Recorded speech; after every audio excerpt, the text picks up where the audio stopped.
Hello दोस्तों।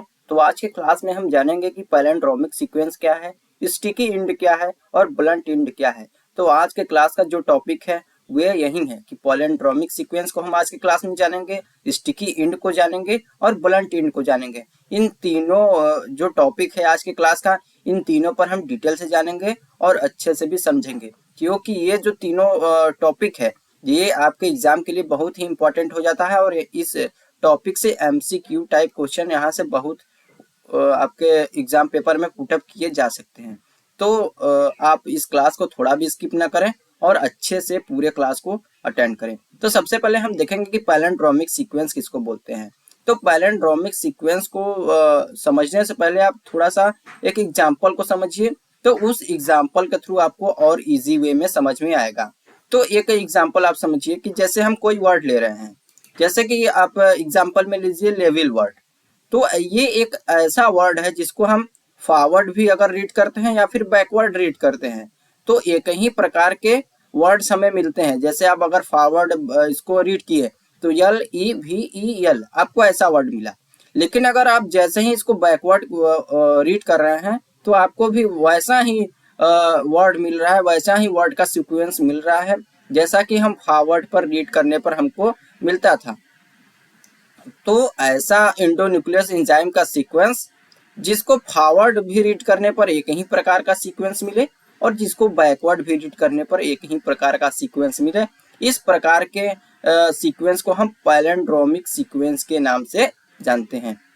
तो I hope कि आपका जो पैलिंड्रोमिक से रिलेटेड कुछ कॉन्सेप्ट हैं आपके क्लियर हो चुके होंगे।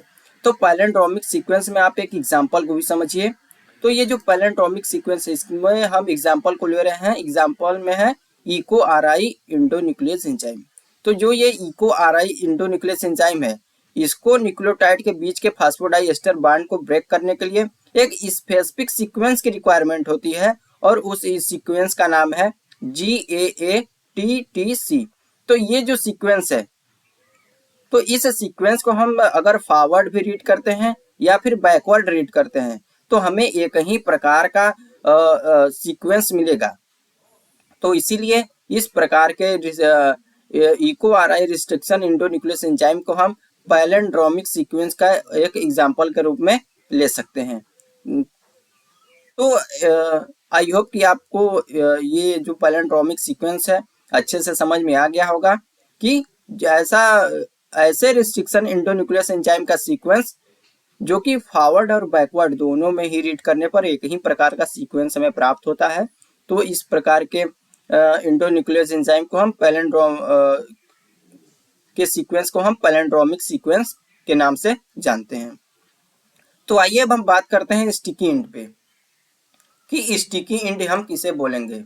तो प्रोडक्शन ऑफ स्टिकी इंड, तो जो स्टिकी इंड है, तो यहाँ पर सबसे पहले आप एक पॉइंट को समझिए, in this end remove nucleotide at terminal end. तो क्या होता है कि ये जो स्टिकी इंड और ब्लंट इंड है ये दोनों ही हमें रिस्ट्रिक्शन एक्सोन्यूक्लियस और इंडोन्यूक्लियस एंजाइम में हमें मिलते हैं। तो प्रीवियस क्लास में हमने जो स्टिकी इंड है और ब्लंट इंड है इनके एग्जाम्पल के एक चार्ट को भी हमने वहां पर शो किया था। तो जो भी स्टूडेंट अगर पिछले क्लास को अटेंड नहीं किए हैं तो उस क्लास को अटेंड करके आप स्टिकी इंड ब्लंट इंड के बहुत सारे एग्जाम्पल को उस क्लास में देख सकते हैं। तो ये जो है प्रोडक्शन ऑफ स्टिकी इंड, तो स्टिकी इंड का प्रोडक्शन कैसे होता है, जैसे कि कोई न्यूक्लियोटाइड है, जैसे भी कोई न्यूक्लियोटाइड है उसे जब रिस्ट्रिक्शन एंजाइम से ट्रीट किया गया तो ये रिस्ट्रिक्शन एंजाइम क्या करेगा कि जो यहाँ पर न्यूक्लियोटाइड के सीक्वेंस है उस न्यूक्लियोटाइड के सीक्वेंस को टर्मिनल एंड से कट करेगा। तो आप यहाँ पर बीच से कट नहीं करेगा।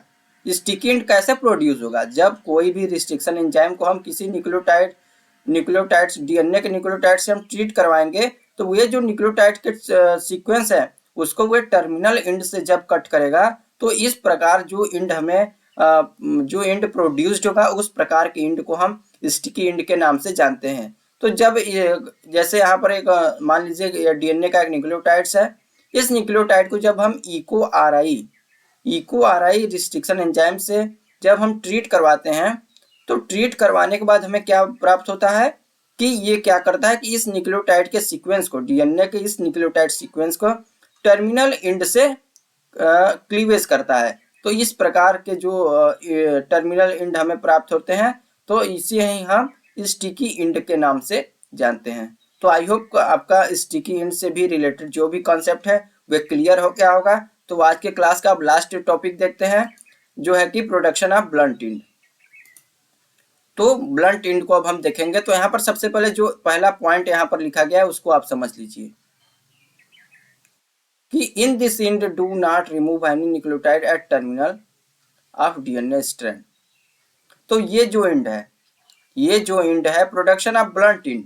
ब्लंट एंड में क्या होगा कि जो डीएनए के न्यूक्लियोटाइड्स हैं, जैसे आप मान लीजिए एग्जांपल के थ्रू, यही एक डीएनए के एक न्यूक्लियोटाइड्स है जो कि फास्फोडाइएस्टर बॉन्ड से एक दूसरे से बाइंड है। तो जब इसे हम ALUL इस रिस्ट्रिक्शन एंजाइम से जब हम इस न्यूक्लियोटाइड को ट्रीट करवाएंगे, तो ये रिस्ट्रिक्शन एंजाइम जो कि ALUL है, ये क्या करेगा कि जो ये न्यूक्लियोटाइड है इनको बीच से क्लीवेज करेगा, टर्मिनल एंड से नहीं करेगा।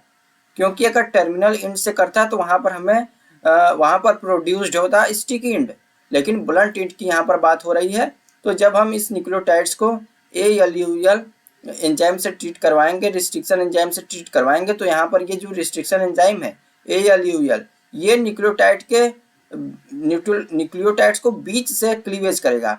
तो इस प्रकार का जो एंड हमें प्राप्त होता है इसे हम ब्लंट एंड के नाम से जानते हैं। तो आई होप कि आपका जो ये पैलिंड्रोमिक सीक्वेंस है, स्टिकी एंड है और ब्लंट एंड है, इनसे जुड़े हुए सभी कॉन्सेप्ट आपके क्लियर हो चुके होंगे। तो अगर आपको कहीं भी प्रॉब्लम क्रिएट हो रही है तो आप हमें कमेंट बॉक्स में कमेंट कर सकते हैं, जिससे रिलेटेड मैं एक नए क्लास को अटेंड कराऊंगा और वहां पर आपके कॉन्सेप्ट को क्लियर करा दूंगा।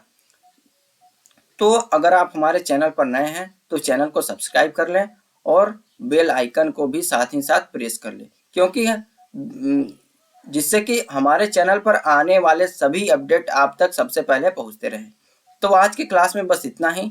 मिलते हैं एक नए क्लास में एक और नए टॉपिक के साथ। तब तक के लिए धन्यवाद।